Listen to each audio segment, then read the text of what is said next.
Parliamentary నియోజకవర్గం సమీక్షా సమావేశంలో డిప్యూటీ సీఎం మల్లుబట్టి విక్రమార్క మాట్లాడుతున్నారు. ఇప్పుడు లైవ్ చూద్దాం. బయటపడిన రాష్ట్రాన్ని చూసి ఓరలాకి ఇంకా మళ్ళీ మాట్లాడుతున్న కాంగ్రెస్ వాళ్ళని బట్టలు ఇడి తీసుకొడతాం. బట్టలు ఏంది మీరు కొట్టేది? బట్టలు తీసుకొట్టేది ఏంది మీరు కొట్టేది?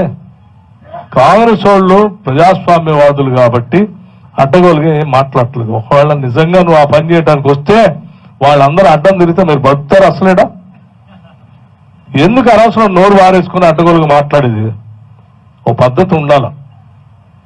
నాయకులంటే నాయకులు మాట్లాడే భాషను చూసి ప్రజలు కూడా నేర్చుకుంటారు.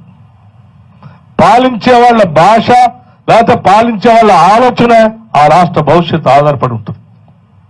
ఇట్లా వీధి రౌడీల్లాగా రోడ్డు మీదకి వచ్చేసి వాడిదంతా ఈడిదంతా వాళ్ళ ఫంగి వీళ్ళ ఫంగి వాడు బుడ్డరు కాని ఈడు బుడ్డరు కాని అని మాట్లాడితే ఏం సంస్కారం నేర్చుకున్నారు? ఇదే ఆ తెలంగాణ సంస్కృతి. దయచేసి మిమ్మల్ని ఇప్పటికే ప్రజలు మీరు చేసిన దోపిడీని గుర్తించి తిరస్కరించారు. తిరస్కరించిన ప్రజలు మీరు అలా ఉన్నారు. పట్టుమని 10 రోజులు కాంగ్రెస్ వాళ్ళు గ్యారంటీలు చేయలేదు. ఏం చేయలేదు? 10 ఏళ్లు పాలన చేశావు. 3 ఎకరాలు భూ పంపిణీ చేస్తా అని చెప్పావు. చేశావా? 10 ఏళ్లలో ఎవరికైనా భూ పంపిణీ చేశావా? 3 ఎకరాల భూమి దళిత గిరిజనులు పేద చేస్తా అన్నావు. చేశావా? ఇంటికో ఉద్యోగం వస్తా అని చెప్పావు. ఇచ్చావా? 10 ఏళ్లు ఇవ్వలేదు కదా. ఇట్లా ఎన్ని చెప్పావు? నోట్